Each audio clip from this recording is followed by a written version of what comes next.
The Justice Department facing a Thursday deadline to provide proposed redactions to the affidavit behind the search of the former President Trump's Florida home. A federal judge indicated he is inclined to unseal at least parts of that affidavit after media organizations, including ABC News, argued that it's in the public interest. Meanwhile, former President Trump says he wants the affidavit to be released without redactions, but his legal team has not taken any action on the matter. For more, we bring in ABC News senior investigative reporter Aaron Katersky and ABC News investigative reporter Katherine Faulders. Glad to have you both. Katherine, we'll start with you. A lawyer for the Justice Department said in court on Thursday its investigation involving classified materials taken to Trump's home is in its early stages. So what does that tell us about potential next steps? Well, look, it shows that they think that there's a lot more work to do here, but also that there could be a lot more witnesses, potential witnesses who they've been speaking to, witnesses who they intend to speak to about Trump's handling of documents, Trump's handling of classified documents. We also know that the FBI has spoken to some top former White House officials. As we reported, the former White House counsel and his deputy have spoken to FBI investigators specifically about Trump's handling of documents, how these documents could have gotten down to Mar-a-Lago.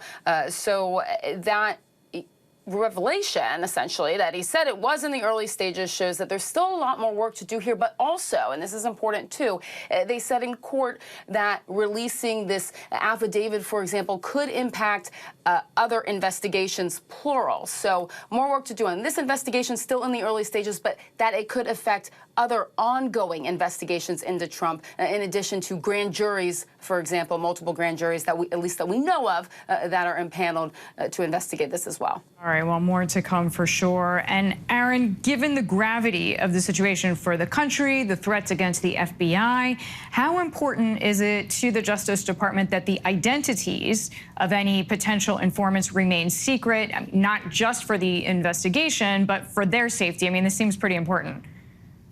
I think I'd agree, and I think the FBI would agree. The Justice Department would agree. We know that there have been threats to a number of different personalities that have been involved in this search, whether it's the judge who signed off, the FBI agents who conducted it, government officials who may well have been involved or who may well have known had some role. All of them have come under threat. There's been violence called for, and even we saw what happened at the FBI office in Cincinnati. We saw what happened, Pennsylvania man also making different threats. And so this is real. And the Justice Department knows it's real. They don't want to have any chilling effect on cooperating witnesses or potential witnesses in the future. They also, of course, want to maintain the integrity of the investigation. And they say that unsealing this affidavit fully could really undermine that. So the judge says he's not going to keep the whole thing sealed.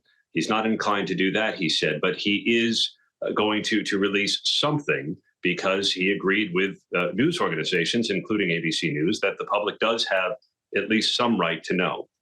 And Aaron, you have new information about threats. What's the latest? Yeah, we've had a look at a new analysis that an independent think tank has done, and they said that the chatter related to the search of the former president's Florida estate has really subsided since it peaked on August 9th, the day after the search. But that doesn't mean that the threats and the threats of violence have gone away. Instead, there have been some posts that advocate just go out and attack, take action. Don't post about it because that will tip off law enforcement. Just go ahead and do it. So it is still a worrying environment. All right, I want to shift both of your attention to the Capitol attack. Former Vice President Pence on Wednesday saying he would consider testifying before the January 6th committee if he were invited. In a new ABC News exclusive interview this week, co-anchor Jonathan Karl spoke with Wyoming Republican Congresswoman and Committee Vice Chair Liz Cheney. John asked her about the possibility of Pence testifying. One of the key figures here is obviously Mike Pence. He said this week he's willing to consider testifying if he is asked. Are you going to ask him? So we've been in discussions with his counsel, and I didn't see his specific comments this week, but it sounds like they were pretty similar to what his counsel has been saying. And I think, look, he played a critical role on January 6th. If he had succumbed to the pressure that Donald Trump was putting on him, we would have had a much worse constitutional crisis. And I think that he has clearly, as he's expressed, concerns about executive privilege, which, I have tremendous respect. I think it's hugely important constitutional issue in terms of separation of powers. I believe in executive privilege. I think it matters. But I also think that when the country has been through something as grave as this was, everyone who has information has an obligation to step forward. So I would hope that he will do that. So you think we'll see him here in September? I would hope that he will understand how important it is for the American people to know every aspect of the truth about what happened that day.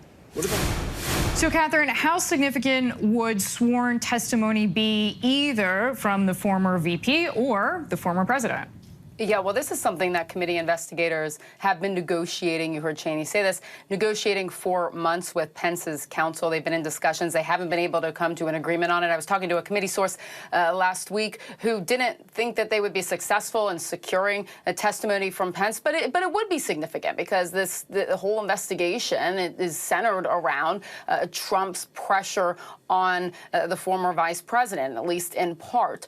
So whether they secure that or not is to be determined. I've talked to some members about this recently, too, who said, look, we might not need to secure Pence's testimony. They're not sure what it will add, given that they've talked to his former staffers and they feel like they've really filled in the blanks there. But they've told me they're still not taking a subpoena off the table. The question is also, as it relates to Trump, an investigation about him, does the committee invite him to testify publicly or not? I believe, according to sources I've been talking to, that will come in some form or fashion. It's just a matter of when the committee invites him to come and whether they extend an invitation for his public testimony.